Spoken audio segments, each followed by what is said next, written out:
song, what is it? Welcome back, my friends, to the show that never ends. I don't know who wrote that, but I remember it's in my head from something. Thank you very much for coming back. Thank you for your cooperation. I think you understand I'm very sincere about that because I am. Any problems last night from anybody? Everybody okay? Good, good. Appreciate that. All right, we're going to go ahead and continue the roll then. Let me know if you need anything. Other than that, we're ready to proceed. You want to call your next witness, please? Next, we call Dr. Gretel Stevens, please. Step up, please. Step up, please. Watch your step. Chris will swear you in and watch your step. Just step up there. Okay. Solemnly swear to testify the truth, the truth, the truth, the whole truth, nothing but the truth, so help me God. Before, just be careful.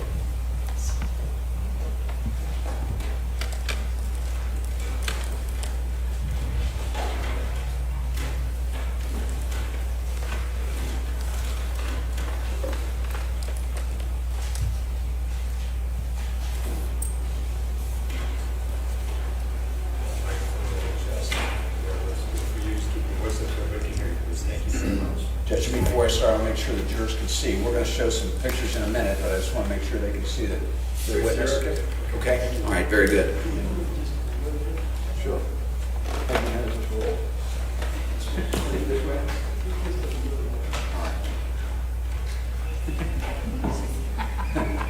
Can you see? I can move. There we go. Thank you. Ma'am, would you tell the jurors your name, please, and spell your last name for the benefit of the court reporter? My full name is Mona Gretel Case Harlan Stevens, Stephen's, and I am an MD licensed in the state of Ohio. Could you tell the jurors where you work and what you do there? I am a deputy coroner at the Hamilton County Coroner's Office. What is, and to hold that position, you're required to be a licensed medical doctor, is that correct? That's correct. And where are you licensed to practice medicine? In the state of Ohio. Okay. And you also have some board certifications? I do. I'm board certified in anatomic pathology, clinical pathology, and forensic pathology. All right. Tell us a little bit about what you do as a deputy coroner. As a deputy coroner, it's my responsibility to investigate deaths, to determine the cause and manner of death so that the coroner's office can issue a correct death certificate. And to do that, you perform autopsies on deceased persons? I do. All right. The goal of that autopsy is to determine how and why that person died. Is that a fair statement? That is correct. Is there a second goal that is to gather evidence as to that person's death?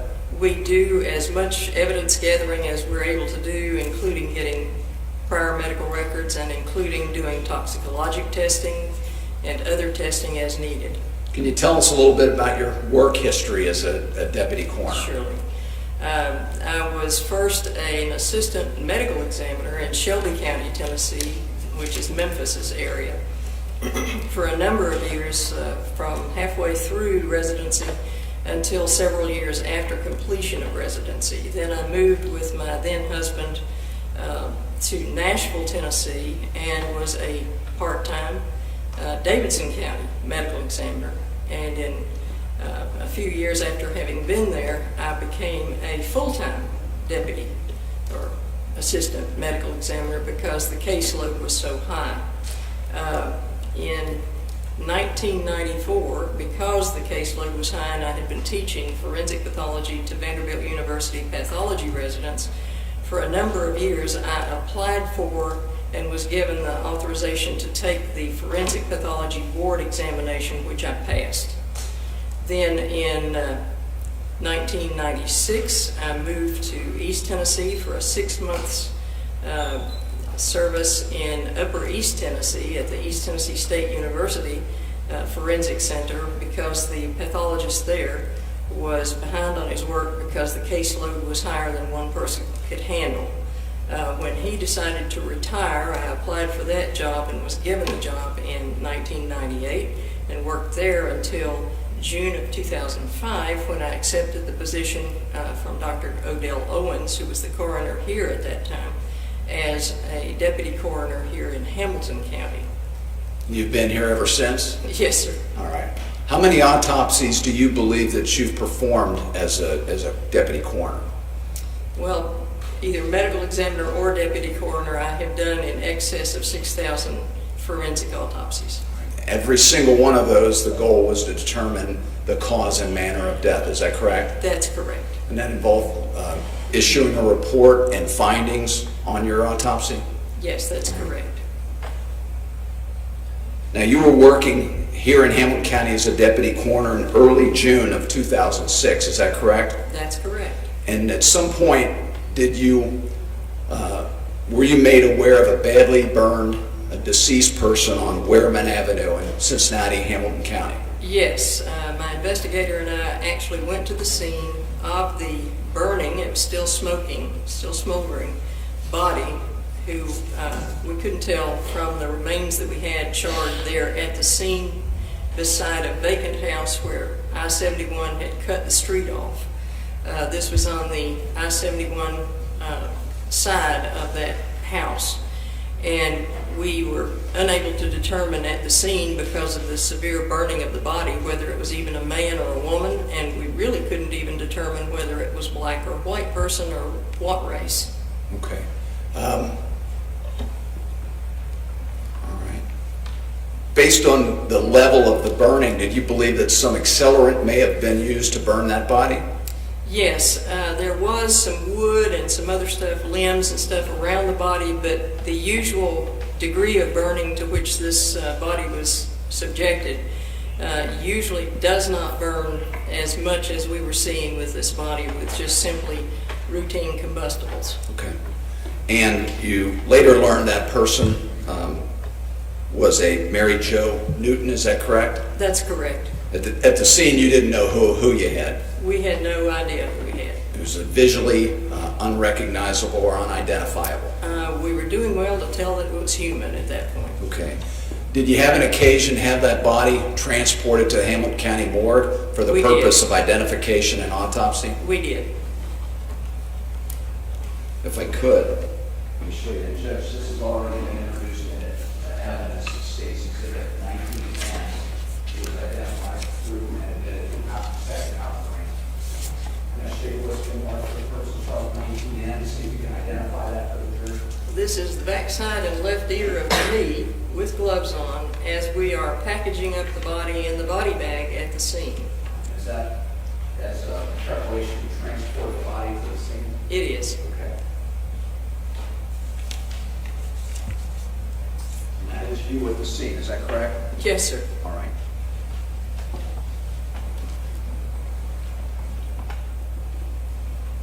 Now, once you got to the scene, what steps once you got back to the morgue, what steps would you have taken to try to identify who that deceased person is? We had police looking to see what missing persons might possibly be related to that person. We did x-rays, and we also asked that our forensic odontologist, Dr. Franklin Wright, take a look at the teeth, and we were able to, at autopsy, after entering the badly burned body, we were able to find that most of the organs were still there, although the bowel was largely burned away. And one of the things that we were able to notice was that she had a uterus. It was a female, and the uterus opening, the os, was transverse, suggesting that she had had at least one child. So it looked like she had delivered at least one child. And did you contact Dr. Wright to have him do some examination of the dental work of this deceased person? We did. The other thing we did, after finding out that she was female, that she was somebody that had had at least one child, we also consulted Dr. Elizabeth Murray, our forensic anthropologist, who was able to determine that she was a bit older. She gave us an age range, I believe, of about 35 to 50. And so with that information and releasing that information to the news media, we were provided with potential people who were missing that could match that. And Dr. Franklin Wright was able to match the dental materials we still had in her face with Mary Jo Newton. All right. So you put out that information that you were able to determine about this deceased person, and the name Mary Jo Newton came up. That was one of the potential people that it could be. She fit the age range, and she also was missing. And once we were able to get her dental records from Mary Jo Newton, we were able to compare those and the x-rays with the deceased body that we had. All right, and Dr. Wright made that identification by the dental records? He did. Okay, very good. Did you also find out information as to whether Mary Jo Newton was a smoker?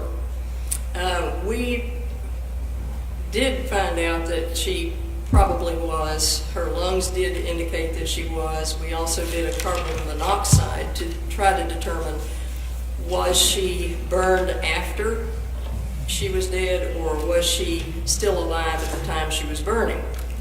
And we got a 10%, which is approximately what you get in a smoker. We also did not see soot in her airways, so that did not suggest that she was still alive and breathing at the time that she was on the fire. All right, so when you did the toxicology, you found a significant enough level of carbon monoxide that you believe the person may have been a smoker. Correct. But not a sufficiently high enough level of carbon monoxide that she was alive and inhaling these fumes as she was being burned. That plus the fact that it didn't look like she had inhaled soot or hot air. All right. Did you also make some notations about the rigor on the body and what that said about when she was deceased prior to the fire? Yes, as I said, she was still smoldering, and the only insect activity that we had was a few fly eggs that had been deposited on her. So all of that could have occurred the same day. The other thing that happens, unless the person is already in rigor mortis, if they are exposed to that high heat of the burning, they will do what we call pugilistic posturing, where the stronger muscles will make the arms become flexed and the legs become flexed and will make the body sort of hyperextend. And she showed some of those changes. So it was our opinion at that point that she was acutely dead, had not already gone into rigor mortis to any extent when she was set on fire, so that she did show that pugilistic posturing sort of positioning. All right.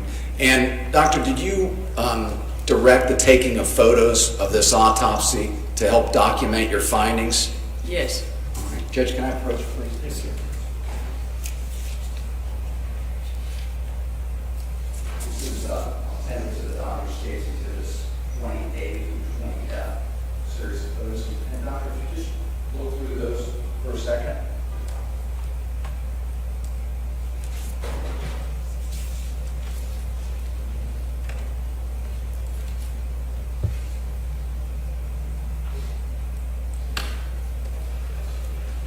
Doctor, are those photos that you either took or directed the taking of in the autopsy of Mary Jo Newton? I did. And would they assist you in your testimony, explain to the jury as to how and why Mary Jo Newton died? Certainly. And did they fairly and accurately depict the body as you saw it during that autopsy? Yes. Judge, I would ask that they be admitted in evidence and display for the jury. Any objection? Stand on the prior objection. Okay, all right, thank you. States exhibits 28 through F will be admitted. Dr. Steve, I know you got a sore aid, but if you could, I think certainly you've used this before.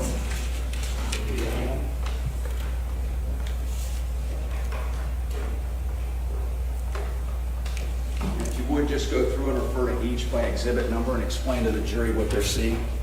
This is Exhibit 20A. Keep your voice up, doctor, so everybody can hear this. This is Exhibit 20A. This is the body, which is now placed face down on an autopsy table. The autopsy number is in the foreground. The bag that she is in is still underneath the body.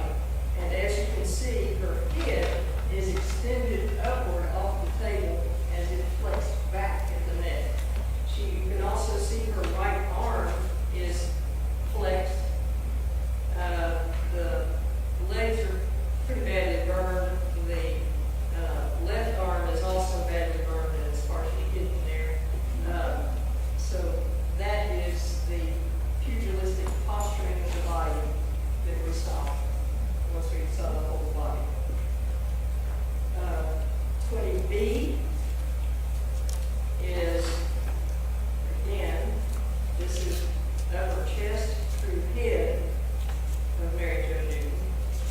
see that everything is singed and there are burn-through defects involving the chest.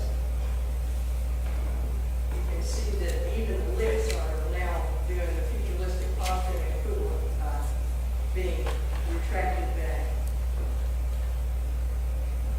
This is Mary Jo Newton's skull. After the autopsy, Dr. Beth Murray was able to deflesh it after we had removed the brain through this saw.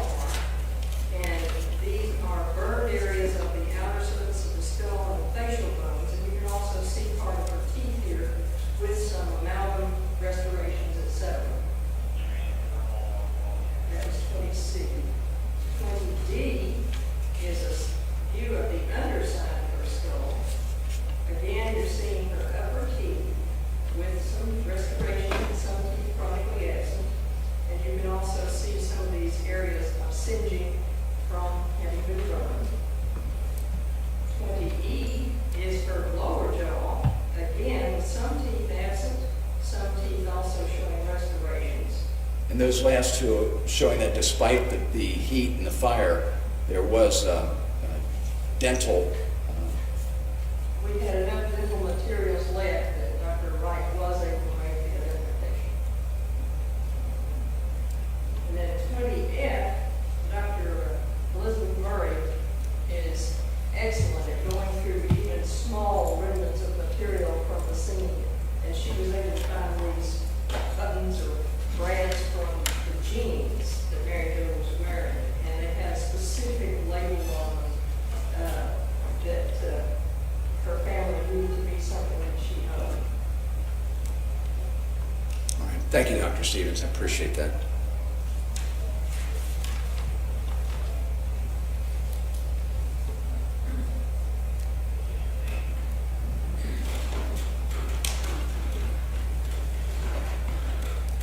Dr. Stevens, despite the damage that the fire and the heat caused to Mary Jo Newton's body, did it prohibit you from determining a manner of death? The cause of death was not obvious. The manner of death was obvious. Somebody had taken great pains to try to destroy evidence and to try to hide the body and make it very difficult to determine how she had died. Okay. Certainly she did not do this to herself. Would it be fair to say that there are multiple ways that she could have been killed, but that clearly whatever happened to her was a homicide? That's correct. And that you have a toxicology performed routinely, is that correct? Yes. And the level of carbon monoxide was 0.10? It was Did you find that? 10%. 10%, okay. Yes. So that tells you she's likely a smoker, but she's also likely dead before she was set on fire. That was consistent entirely with Okay. smoker and not still breathing at the time of the fire. Did you find any evidence of drug use in Mary Jo Newton? We did. Tell the jurors about that. We found cocaine metabolite called benzoylecgonine, which in the blood, cocaine is broken down very rapidly into its metabolites. So this metabolite was a 0.420 milligrams per liter, indicating that there was a fairly stiff dose of cocaine not very long before her death, and that she was a cocaine user. Thank you. Judge, this time I ask it because I think there's a stipulation that the autopsy was, the deceased person on which this autopsy was performed on is the same person as listed in stage exhibit 18, Mary Jo. We will stipulate. No dispute on that. And sorry again.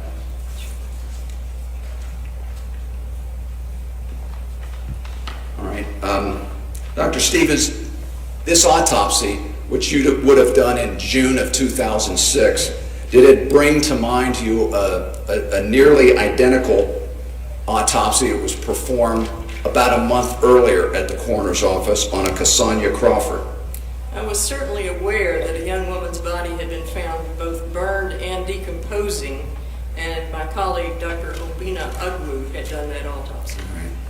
And can you describe the condition of how Cassandra Crawford's body was found and how that related to this? Yes, she was found off of an area that had a path through it, etc. And several tires had been placed on her, and she was also severely burned, but had been there for a long enough period of time that she also had maggot activity and small animal predation. All right, so when you said been there long enough time, I think the evidence would show she'd been there about 6 or 7 days. That's sufficient time for this kind of thing? Yes, it is. And it's in an area that's in close proximity to where Mary Jo Newton was subsequently found. Is that fair? Not far at all. All right. And again, was she visually unidentifiable at the scene? She was definitely visually unidentifiable at the scene. You could see some of her hair remaining, and it was arranged in small braids. Was her body transported to the morgue for autopsy and identification? It was. And again, did Dr. Frank Wright come in at your request to take a look at the dental structures of Cassandra Crawford? Yes, he and Dr. Ugwu did the examination and x-ray comparisons, etc., and he was able to show that that was Cassandra Crawford. And that was based on dental records that were obtained from her dentist to compare to the dental structures in this person you did the autopsy, or Dr. Ugwu did the autopsy on? That's correct. All right. Now again, Dr. Wu would have had some photos taken, is that correct? He did. To document his findings? Judge, I can approach and show the witness, Stacy, this is 17A through K. Just take a second first to go through those.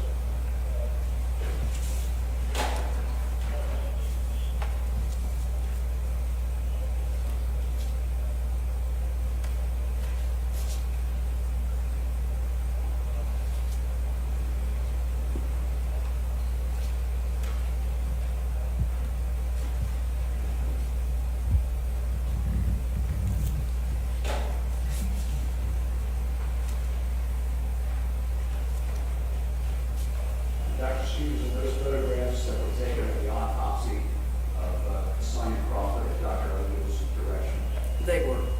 would they help you and explain to the jury the autopsy that was performed in this case? Certainly. Judge, I ask that they be used in evidence and displayed for the jury. Same situation? Thanks, good. Okay. Staying on the prior. Okay, thank you. No, thank you. State 17A through K. If you could. Again, I hate to keep making you get up on that knee. This weather probably doesn't help either. And again, I'll just remind you to, on each, refer to the exhibit number so we're making a record. Exhibit 17A is a photograph that shows the autopsy number in the foreground and the body in the background. And it's not arranged in usual fashion for a stretched out body. You'll see that there's a leg here, a face here, and this is a portion of the torso here. And you can see that she is burned. She is showing a wax injury. 17B is a photograph of the head from the left. There is an eye socket here. There is a nose here. You can see portions of the upper jaw here. You can see her hair, which remnants are still there, is arranged in small braids, and you can see, unfortunately, all this maggot activity involved in the body. Dr. Wu, does it look, I'm sorry, Dr. Stevens, does it look like some of the teeth were recently broken off in this body? Some of these were, yes. Would that be an attempt perhaps to try to prevent or prohibit identification? It could be. All right, but in any event, there were enough teeth left for an identification to be made? There were. Okay. 17C is the head again, and this is the upper jaw. You can see that there is a lot of soot and singeing involving the front of her head and the face. This is burning of her right cheekbone. The nose area is largely burned away. There's still soot and fire damage to the front teeth, and you can still see the maggot activity.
Dr. Stevens, given the serious, severe burning that you saw on Cassandra Crawford, would you suspect that an accelerant was used? Again, accelerant seemed to be very likely. And then if you could look at States J, Exhibit J, there was some bruising on that leg. Is that correct? That Yes. suggested maybe a mortal injury before she died. Yes, this area here, if you cut down into it, you would have seen that there was bruising just under the skin surface there. Okay, so that's an injury she suffered not long before death. It looks to be not long before that, yes. Okay, you can have a seat. Thank you.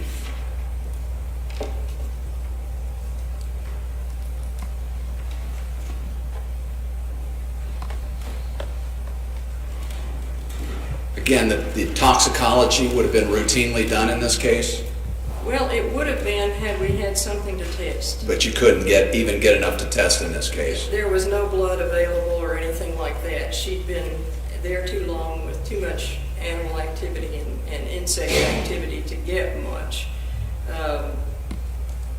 So this did not have a toxicologic testing done.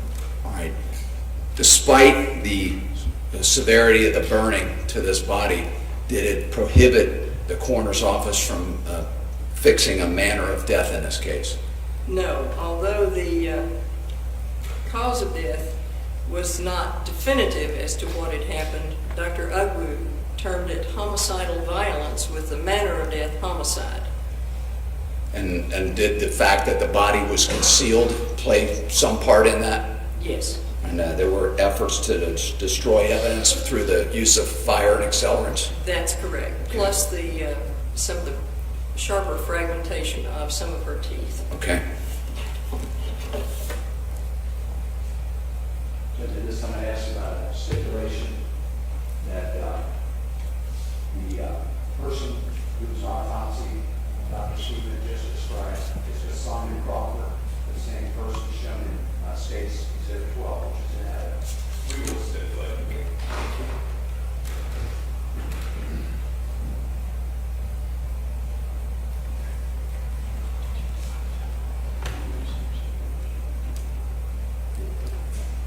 Judge, thank you. That's all the questions I have. Cross-examination? No question. Thank you very much for testimony. Appreciate you watching yourself. Thank you for coming in.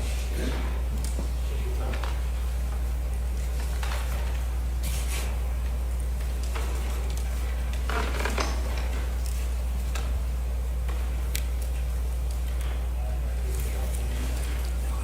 Thank you.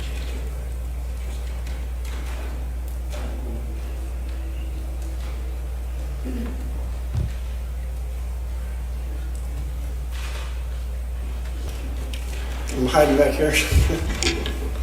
Good morning. Good morning. Tell us your name, please. Dr. Karen Lohman, Looman. How are you employed? I'm the Chief Deputy Coroner at the Hamilton County Coroner's Office. And Dr. Lohman, if you could please give us a brief background of your educational experience and your work experience that allows you to hold that position. I went to medical school at Kirksville College of Osteopathic Medicine in Missouri. I then went into a pathology residency, which is basically the study of disease. That was in Virginia. That's a 4-year program. I then had 2 years in a forensic fellowship. After that, I took board certification in both anatomical pathology and forensic pathology, which essentially tests my skills in both positions. After that, I was hired here in Cincinnati in 2008, and I've been here ever since. And you are board certified in both of those specialties, is that correct? Yes, Approximately how many autopsies have you performed in your career? 3,100. And I know Mr. Gibson went through Dr. Stevens a lot of the different steps in the autopsy process, so I will not go through that with you again. Directing your attention though back to June of 2008, were you asked to perform an autopsy on a set of bones? I was not, no. There was another doctor in the coroner's office who did that autopsy. Yes. And would you Yes, And are you comfortable testifying as to his findings and your feelings about his findings? yes. And that was Dr. Roloson, is that correct? That was Dr. Mike Kinney. You know, on the block. That's correct. Let me show you what the marker identification is. It's 23A through H. First, just ask if you could page through those and make sure you can identify it.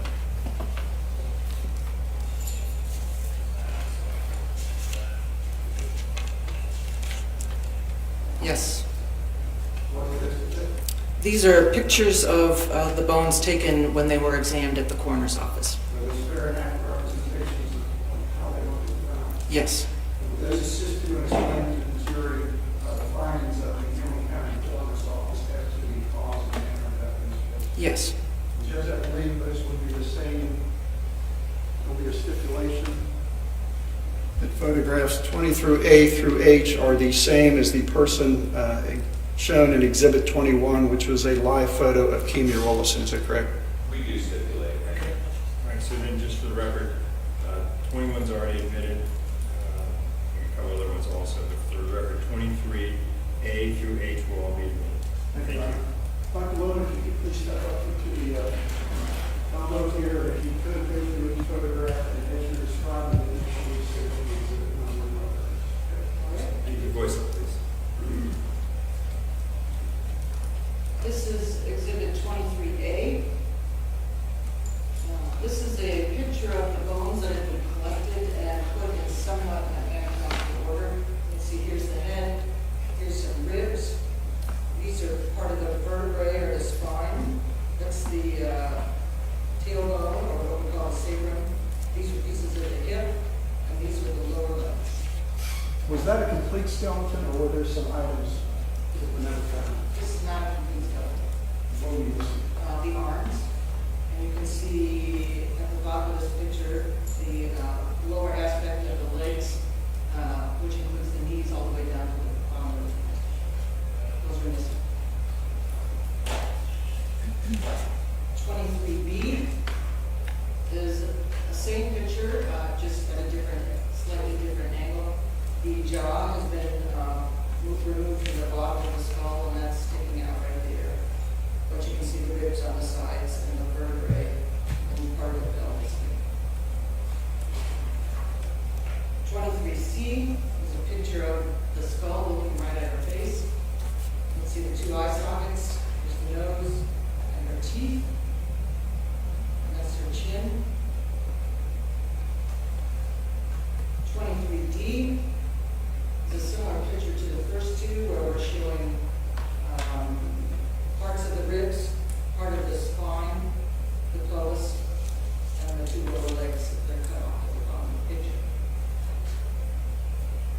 23E, this is what you call the tailbone or the sacrum.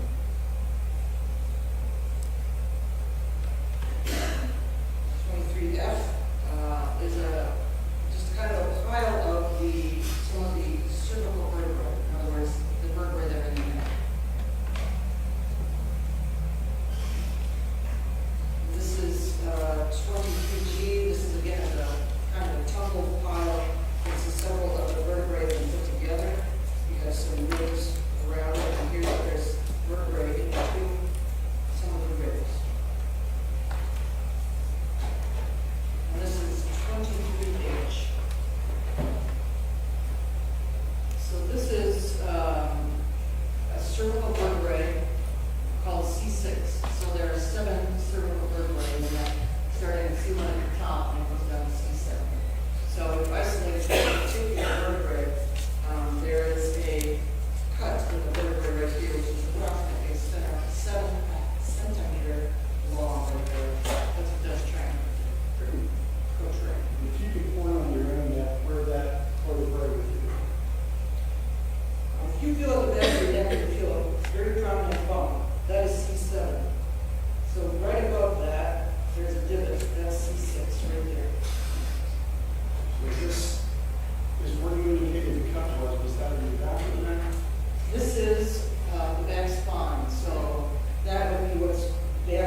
And Dr. Lohman, when you're involved in a case like this where you're just dealing with bones, does your office, and in this case, did your office assist or ask for the assistance of any outside experts? Yes, we did. And who would that be and what did they provide?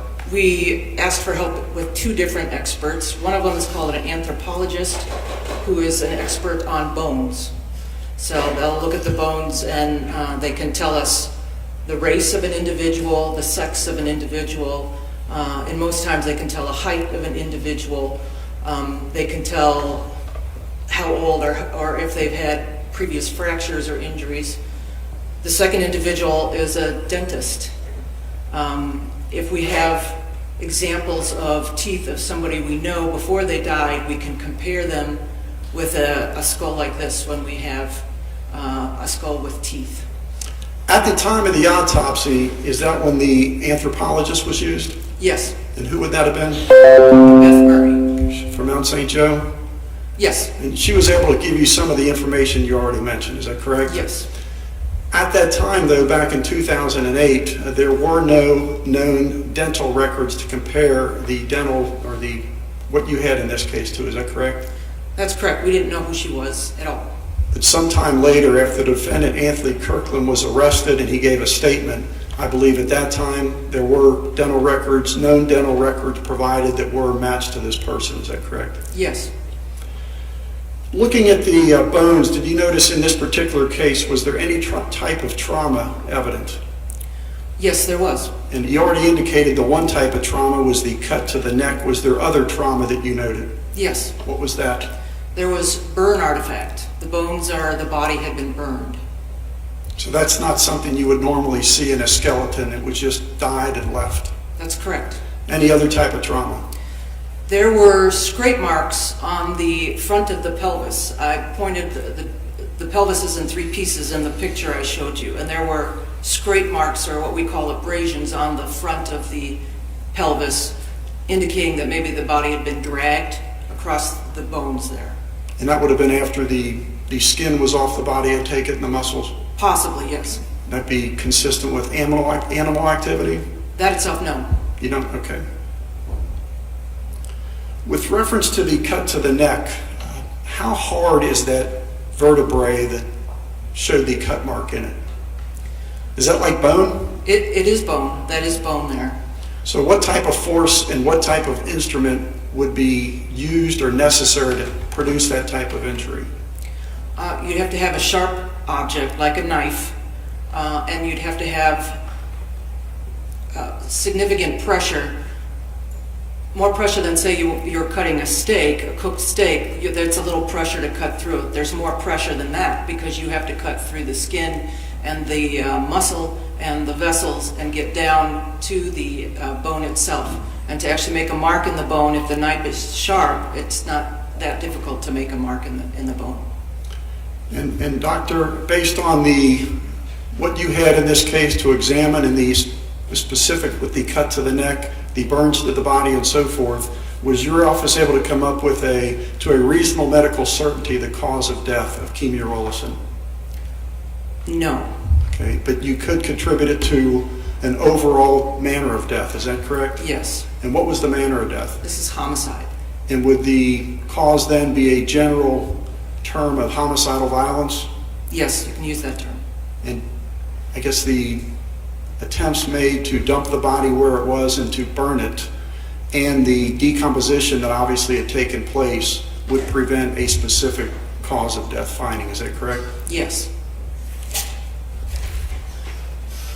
If we could move forward then, doctor, to Sunday morning, March 8th of 2009. You still working at the time with the Hamilton County Coroner's Office? Yes. And were you directed to go to a scene out on Winton Road where a body had recently been found? Yes.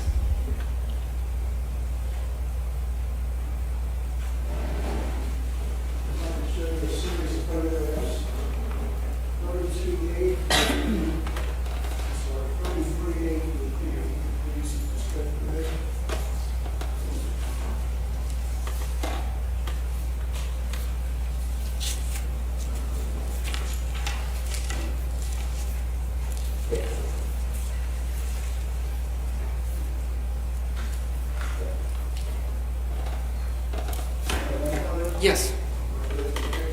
Those are pictures of Esme Kenny at her autopsy, external pictures. And those were taken at your direction? Yes. And would they assist you in explaining to the jury your findings in this particular case? Yes. You had actually gone to the scene, and what steps did you take at the scene before the body was transported back to the coroner's office? When we went to the scene, the body had not been moved or essentially touched, and so you take photographs of the way the body is found.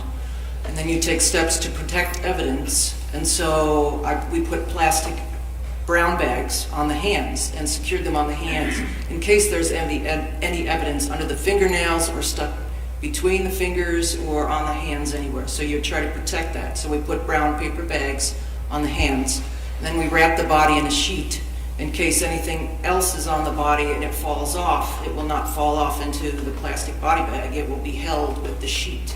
So when we finally moved her, we put her in a sheet, tied the sheet, and then put her in a body bag and secured her in the body bag. At the time you went to the scene, was there any particular type of medical phenomenon that had taken place that fixed the body in a certain position? No, Was there rigor present? there was. And could you describe to ladies and gentlemen what that actually is? When you pass away, the energy in your cells, called ATP, runs out, and so your muscles actually seize up, or we call it getting stiff. And so the body starts getting stiff relatively quickly, and the farther along the time frame between when you die and until about 24 hours, you get extremely stiff. So your arms are frozen in whatever position your arms were resting in, your legs are frozen in whatever position your legs were in when you passed away. Your head, if it was tilted or forward or back, would be stuck in that position as well. That's called rigor. And was that present in this body when you saw it at the scene? Yes, it was. Did you, at the coroner's office, before beginning your examination, take a height and weight of this individual? Yes. And what was her height and what was her weight? She's 56 inches and 104 pounds. 56 inches would be 5 foot? About, 4 foot. yes, about Trying to do math here. slightly under 5, so about 4 inches, 4 feet 11 inches. We should be able to, Between the two med of school and law us. school, one of the two of us ought to be able to do the math, but, okay, 54 inches. Sounds good, yeah. Okay. And 104 pounds? Yes. When you're dealing with a young victim like this, do you also attempt to, I believe it's called a Tanner scale? Not all the time, but yes, sometimes describe a person's maturity through what's called a Tanner scale. What is that? Both men and women go through 1 through 5 stages of sexual development.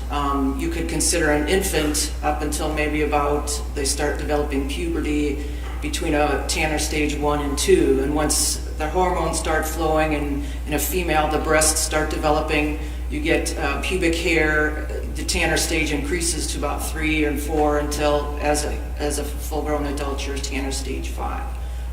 And did you do that type of development estimate on Esme Kenny? Yes. What Tanner stage was she? I staged her between 2 and 3. And is that pre-puberty? That's around the pre-puberty age. Her breasts are just starting to develop. If there was pubic hair, it would have started, however, she had been burned, and so you couldn't tell if there was pubic hair there, but she was just starting to develop breasts. So that's about the stage 2, 3. So after taking the height and weight and doing the estimates you did, then I take it your first step in the autopsy is a exterior exam? Yes.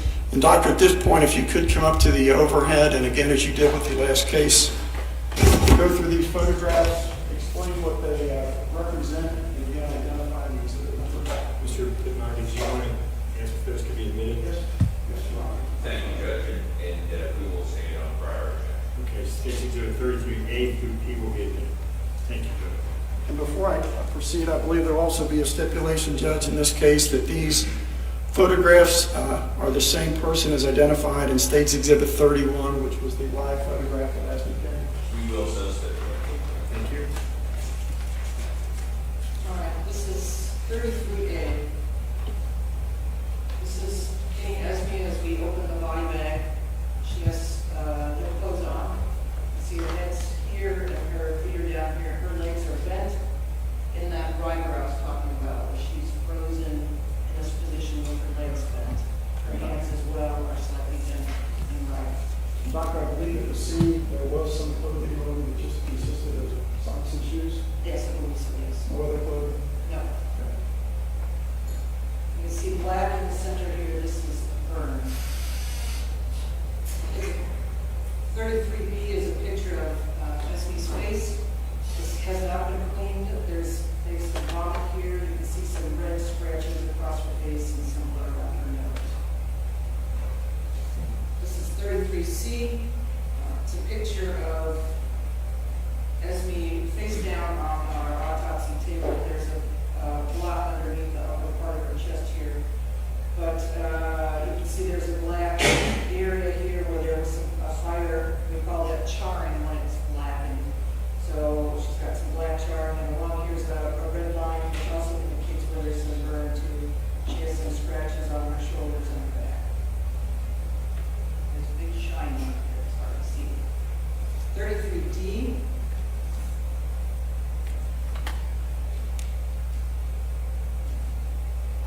Is another picture, done a different angle of Esme's back. You can see that there's scratches and marks around her elbow and back. Doctor, when you have scratches and abrasions like that, are you able to make a determination as whether they were before death or after death? Yes. And how do you make that determination?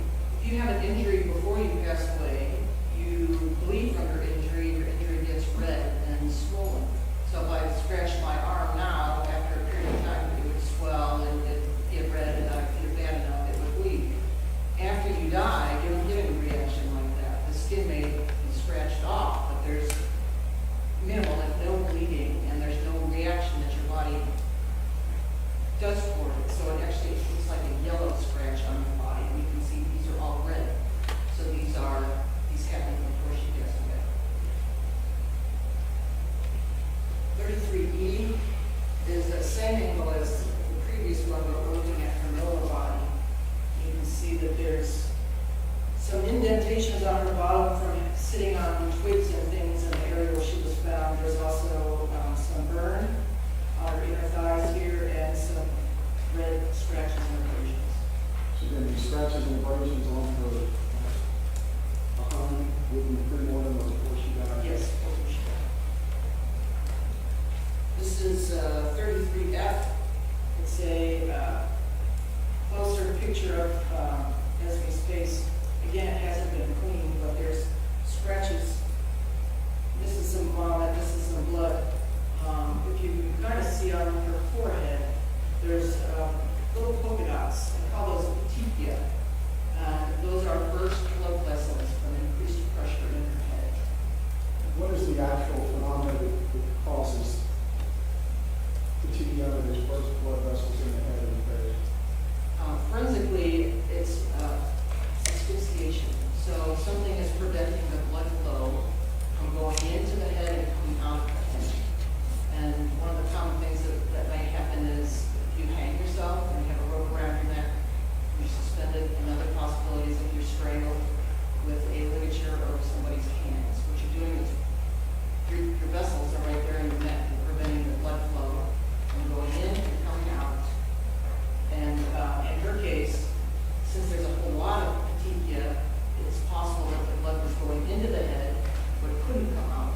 It's a whole lot easier to push down a vein, which is the blood that takes the blood away, the vessels that take the blood away from your head. It's a whole lot harder to compress the arteries that take the blood to your head, and the arteries are actually deeper. So if somebody is strangling you and you're struggling, you may release your hand from the neck in the struggle, and then you may readjust your hands and put your hands back around your neck. So there are periods of time that the blood can't get in your head, some can't get out. But most of it, it seems like, could get in but not out. And so the blood vessels burst in her head because her head essentially filled up with blood, and the blood couldn't escape because of what's around her. The artery is deeper and that's pumping the blood out of your head. Yes. But if you're constricting somebody's neck, The veins are on more towards the outside of your neck. So you might stop the blood from coming out, but it's still going out. Yes. And the blood has to go somewhere, because the artery is still pumping in, Yes. and it's coming up in your screens. It's essentially bursting the blood vessels that you have under the skin. Okay. This is 33G. Face is cleaned up on SB a little bit, and you can see there's some scratches on her face. You can see a little bit of petechias on her chin, a little bit on her forehead that you can see. Would you characterize the amount of TPI you found in this victim? A lot, a little, a medium amount?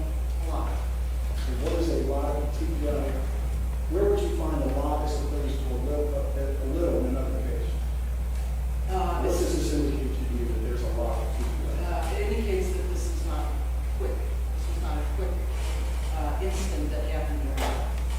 It was a prolonged period of time where there was a lot of time when the blood was flowing into the head and more blood vessels were bursting. So if this was something quick, then maybe only be a few petechiae, or maybe it'd be hard to see the losing it. But the longer it takes this to happen, the more your hands release, the more they clamp back down again, the more blood vessels burst because it's taking a long time.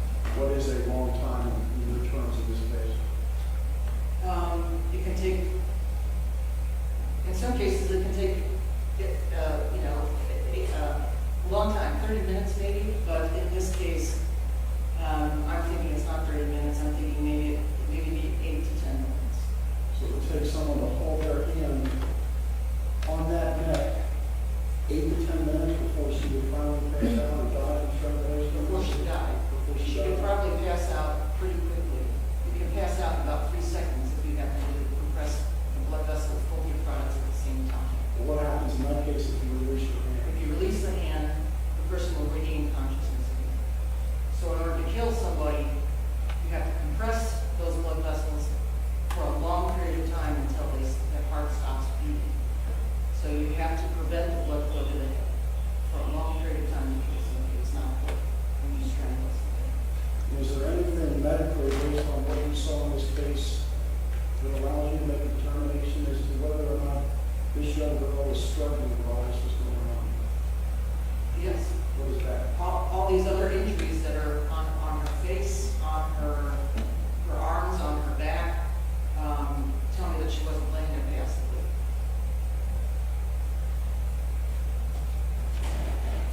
This is 33H. This is a picture of Esme's neck. You can see that there are semicircular or just curved lines across her neck, which would indicate to me that that's an object that was around her neck and not hands. You had hands that were causing the injuries. Many times there's just a big round or oval-shaped bruise from the thumbs or the fingers that are clamping around the neck. And in this case, you can see that there's semicircular lines here. I initially thought those might be a belt. You know, some people have braided belts where you have curved edges where the 3 ropes cross over one another when you're braiding. But this is not braided all the way around, and so I think this may be a piece of clothing or something that was twisted and used instead of the hands, but the twisted cloth used to asphyxiate or strangle. This is 33H. This is the side of the neck too. It shows some more of the abrasions that are not regular like what's on the front, which makes me think this is not the belt. 33J is the back of Esme's neck. You can see this is her hairline. Somebody's pulling her hair back here. This is the back of her neck. She has a scab abrasion on the back of her neck here, as well as some bruising on the sides of her neck. This is 33K. This is actually this way, I believe.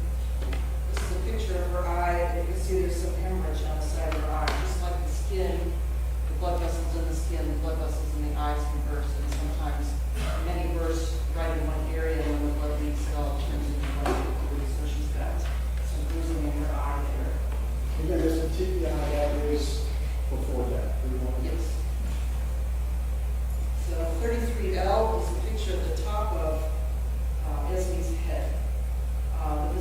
she was at the scene was such that she was sitting up, leaning against a tree, and her legs were flexed in front of her.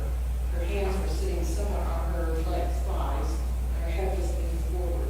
She had enough long hair that when her groin was set on fire, her hair got singed from the fire that was in her lap. So what you're seeing is areas of the singed hair right here at the top of her head. 33M is a picture of her hand. You see it has a ring on her pinky finger. Her hand again was close to the burns, such that some of her fingers were burned. You can see there's a red line here, and the fingers themselves are tan brown and peeling skin. That's burns. 33N is an examination of her scalp. We've actually, this is the top of her head, here. Looking from the back. She's on her back on the table. Her body is this way. We're seeing her open chest here. Here's a portion of her shoulder here.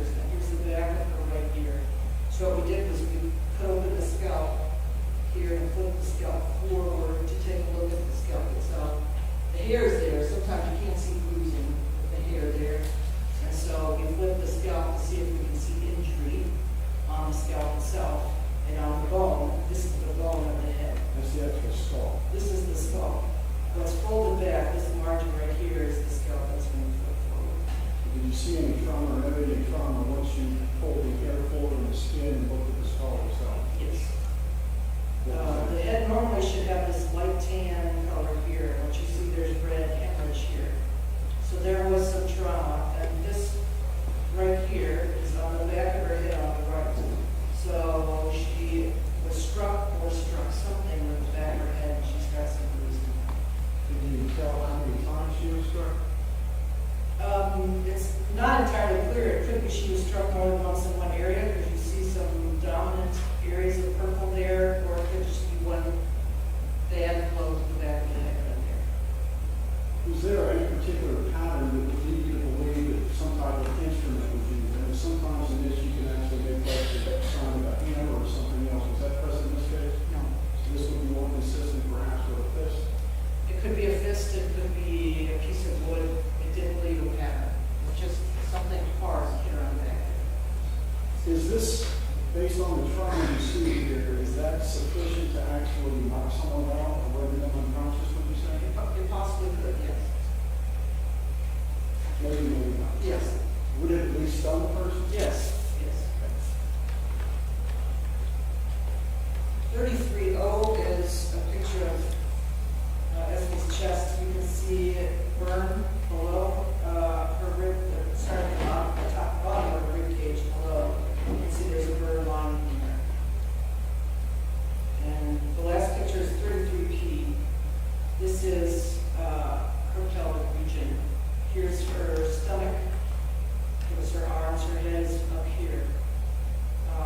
You can see this is a burn. What happens when you burn and the burn thickness goes all the way through the skin splits because it's fried out. So what you're seeing is yellow fat. Yellow fat is normally underneath the skin. It's exposed when the skin splits because of the burn. And there is a little bit of hemorrhage in the vaginal area, and that's an area where she was injured. With reference to the burning, there's sometimes in a case like this, you'll try to collect from the neck area there, possibly pubic hair that are left behind, semen, saliva, anything like that. What effect did this burning have on your ability to collect any type of exterior forensic evidence? If there is evidence in this area where there is burn, it was lost. It was burned up. If you could return to your seat.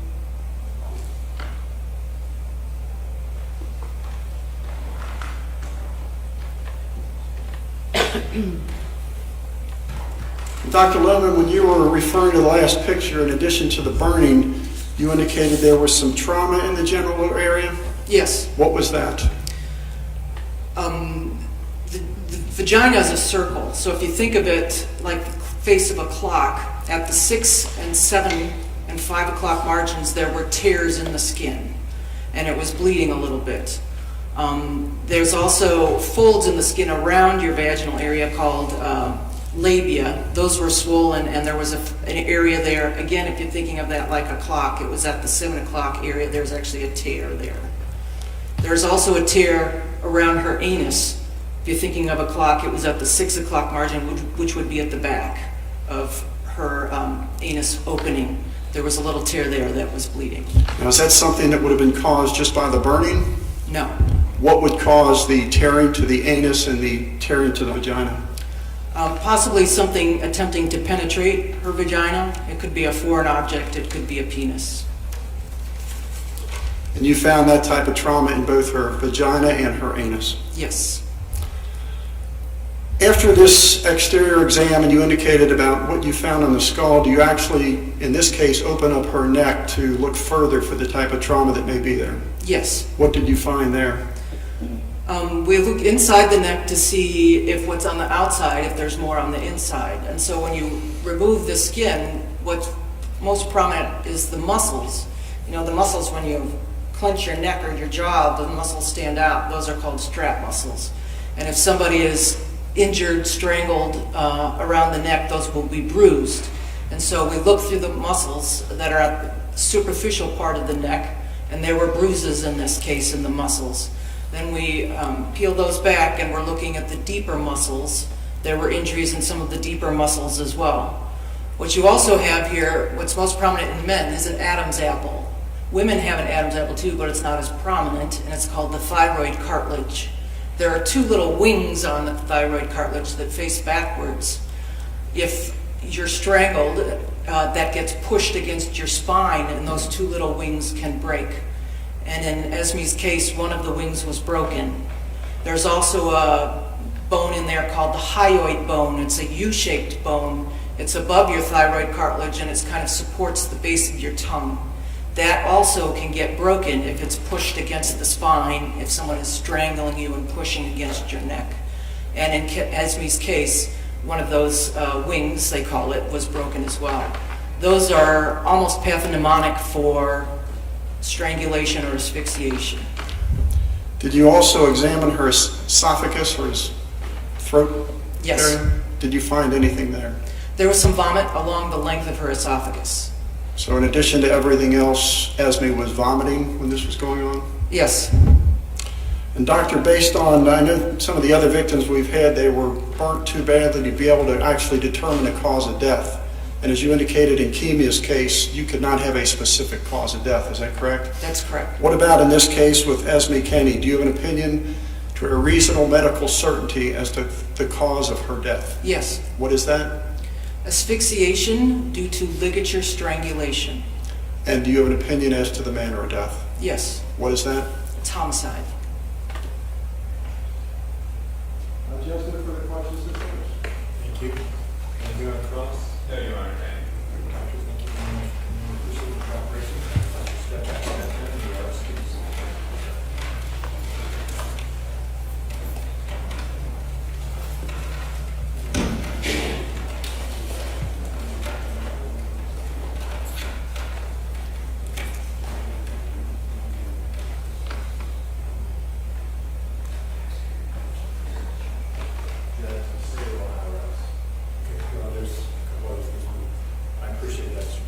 Let's do this.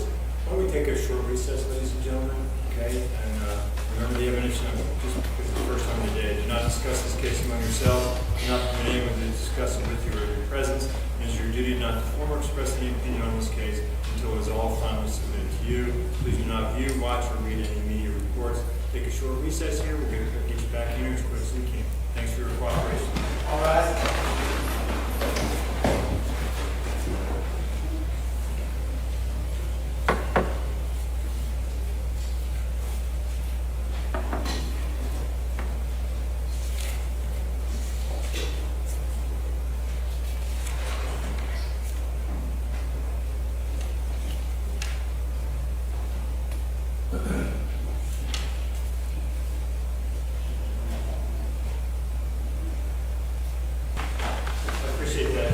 confused. Let me just want to check a couple things. For the record, say at this point, there's no further witnesses. Is that correct? Okay, thank you. In checking through the evidence, the exhibits that have been admitted, do you mind if I go through that real quick just to make sure that I have everything, you have everything that you're requesting, so we can get it straight? Just real quick then, I know defense counsel can follow and also if there's anything you wish to add or object, whatever. I have is admitted States Exhibits 3A through I, States Exhibits 7D, States, okay. That just, from the original exhibit, the 7D saying contained 7C, 8C, and 9C.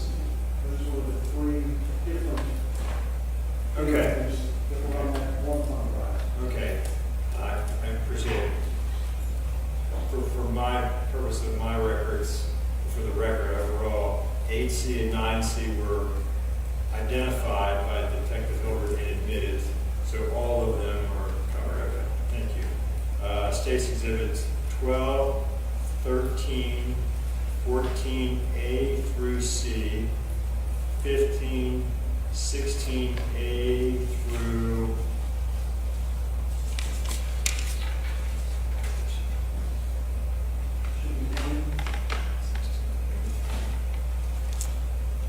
okay, yes, thank you very much.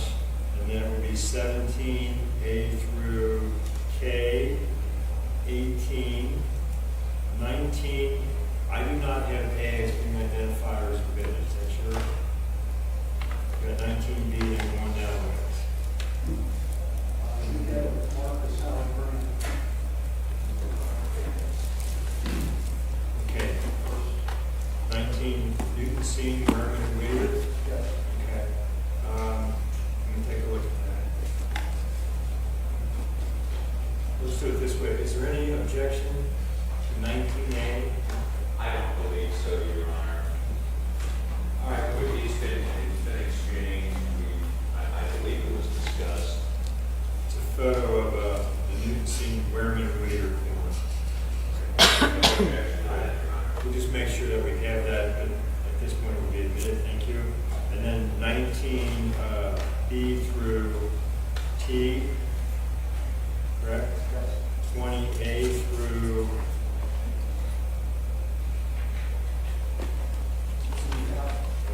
F is up there, yep.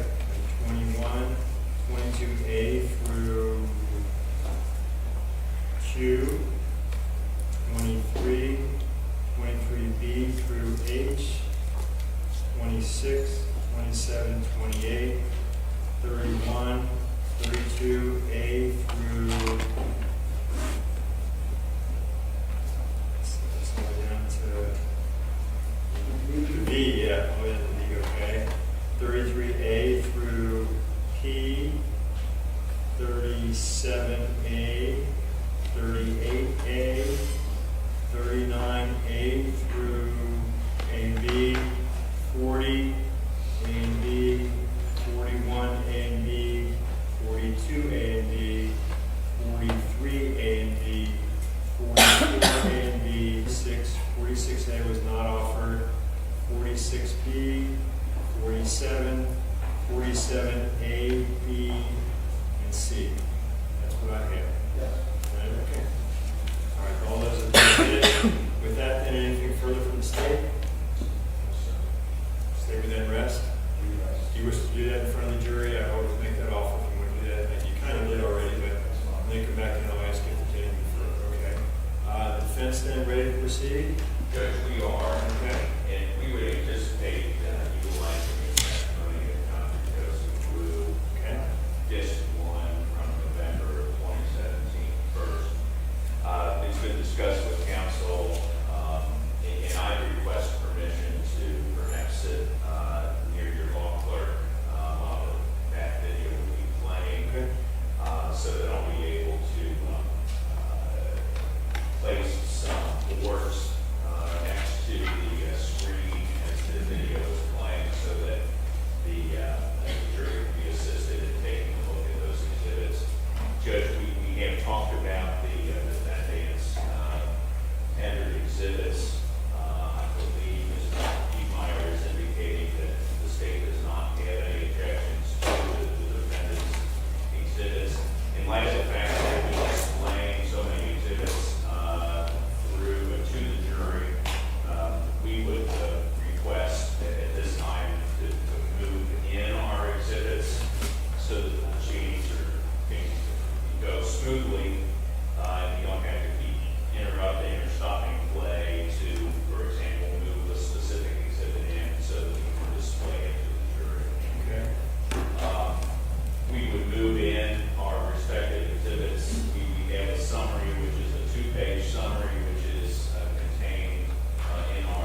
ask you about it, or when are you going to do that? I marked it, I had it marked as an exhibit, Right. displayed it to him at the, in the cross-examination of the depot that you're gonna see.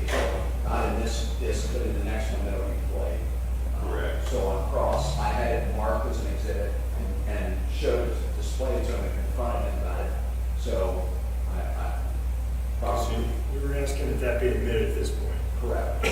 which would be. Because it is, as has now been conceded, it is something that was presented to him to consider by the state public defender. And for the record, what is that marked as? What do we? I marked it as a deposition exhibit to show him, and I don't know at this time, I'll have to get it before we begin that second job. Okay, just let me know because I want the record to reflect what it's been marked. Sure. Appropriately. And I think for the court's convenience, that exhibit is relative to the three, I believe, objections that the defense proposed at that time. I don't anticipate that we'll be getting to disc 2 today based on the time frame. We will be presenting what I'll call disc 1.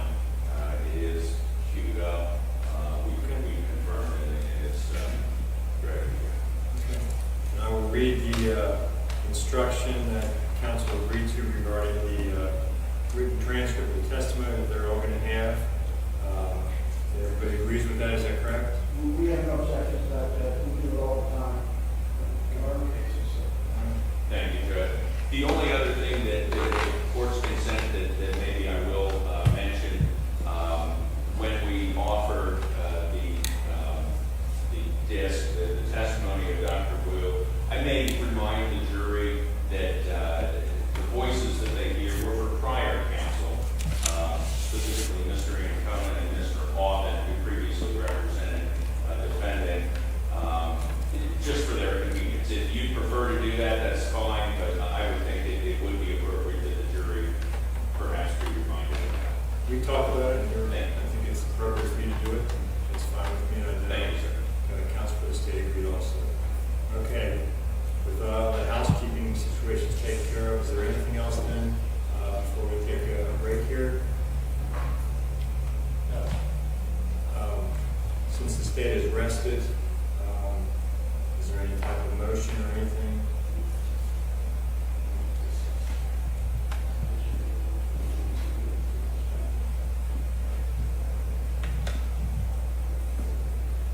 Your Honor, our review of the rules of criminal procedure really precludes from making a motion on the rule of law.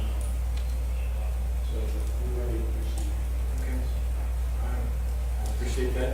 Anything to state on that? Yes, sir. Well, with or without a motion, I believe that there's certainly enough for this matter to proceed forward. So we'll go forward at this point. Thank you. So as soon as you're ready, let me know. We'll get the jury back in. Maybe we'll state rest again in front of the jury. I will ask them anything further from the state. How's that?